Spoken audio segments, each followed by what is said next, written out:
This should not come as surprising or shocking. The removal of Bangabandhu Sheikh Mujibur Rahman's picture from the currency notes of Bangladesh. This is part of the well-planned and ongoing effort by the usurper Yunus regime to erase and banish the legacy of the man who is known as the founding father of the Bangladeshi nation. Mujib was the national hero of the 1971 Liberation War. He spearheaded the movement to liberate what was then the eastern wing of Pakistan from the Punjabi hegemony and vice-like grip over power that the western part had over the Bengalis. It is a double jeopardy for the well-meaning Bangladeshis that this is being heaped upon them. Since coming to power, Yunus government has been seeking to systematically remove Mujib from public memory. The protests which brought Yunus to power themselves saw Mujib's statues being brought down in the most demeaning manner from public places. We wouldn't have forgotten the tearing apart of the most iconic statue of Mujib in Dhaka from the famous street named after Bangladesh's liberation, the Bijoy Sarani. The rioters had also stormed the Bangabandhu Museum in Dhanamonde area, which was the residence of Mujib, and also the place where he was assassinated in 1975 by the Pak-backed rebels in the Bangladesh army. Once Hasina was ousted and exiled, the erasure of Mujib and his legacy became institutionalized. His portraits and pictures were removed from all government offices and buildings, and once Yunus and his advisors took control, they went systematically after other markers of Mujib's legacy. The national holidays to mark his birth and death anniversaries, for example, were scrapped. The father of the nation was being reduced to just another political participant of the Bangladesh Liberation War. By the way, does Mujib's assassination date ring a bell? He was killed on August 15 in 1975, which is also India's Independence Day. The Pakis were sending a message that when India celebrates, Bangladesh should be mourning. Though Mujib cut his teeth with the student politics of Jinnah's Muslim League and was active participant in the Pakistan movement, he realized early the fallacies and failures of the ideology.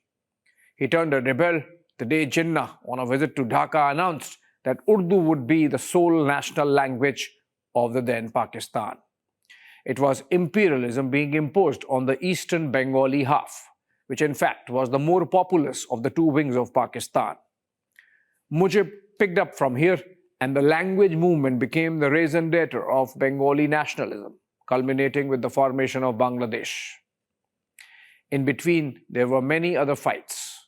The textbooks of Pakistan were full of racist Punjabi chauvinism.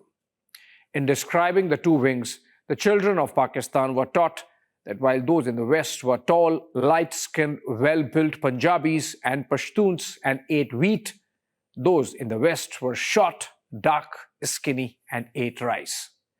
It was institutionalized racism. Things came to a head with the general elections in 1970.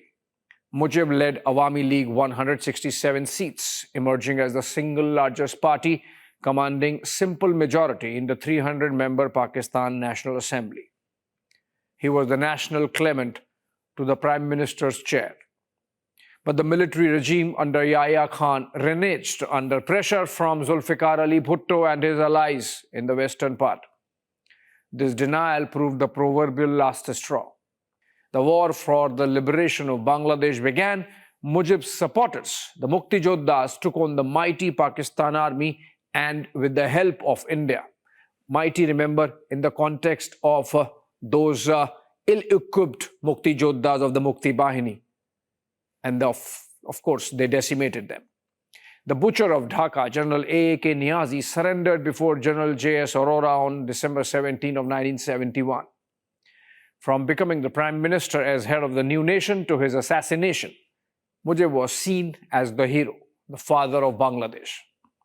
In all, Mujib spent 5 years in Pakistani jails for being the rebel, for picking up the challenge of responding to the Pakistani Punjabi racism against the Bengalis. But all his achievements were undone by the forces who did not like the breakup of Pakistan. We know the forces, the Pakistani deep state, that eliminated Mujib in 1975. 1971 was undone with Mujib's assassination in 1975. If today Bangladeshis can be proud of their language and culture, the credit belongs in its entirety to Sheikh Mujibur Rahman. And yet, we have a situation where Mahfouz Alam, a key advisor to Muhammad Yunus, has called Mujib a post-1971 fascist. Another member of Team Yunus, Nahid Islam, justified removal of national holidays connected with Mujib as a move aimed at Awami League actually.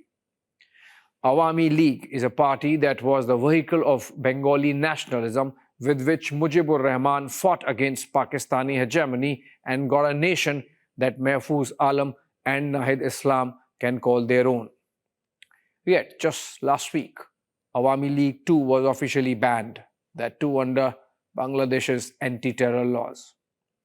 Another advisor to this usurper, Asif Mahmood, has been on record challenging the description of Mujib as the father of the nation.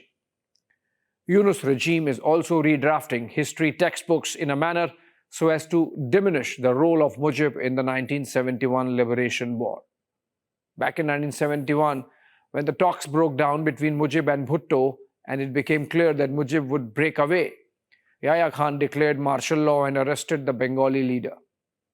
Instructions were passed on to declare independence nevertheless. The job fell on a major of the East Bengal regiment. His name was Zia-ur Rahman. The same Zia would be part of the operation that killed Mujib in 1975. The same Zia would go on to impose the martial law and helm Bangladesh for years. The same Zia-ur Rahman's wife, Khalida Zia, would become the other pole of Bangladeshi politics.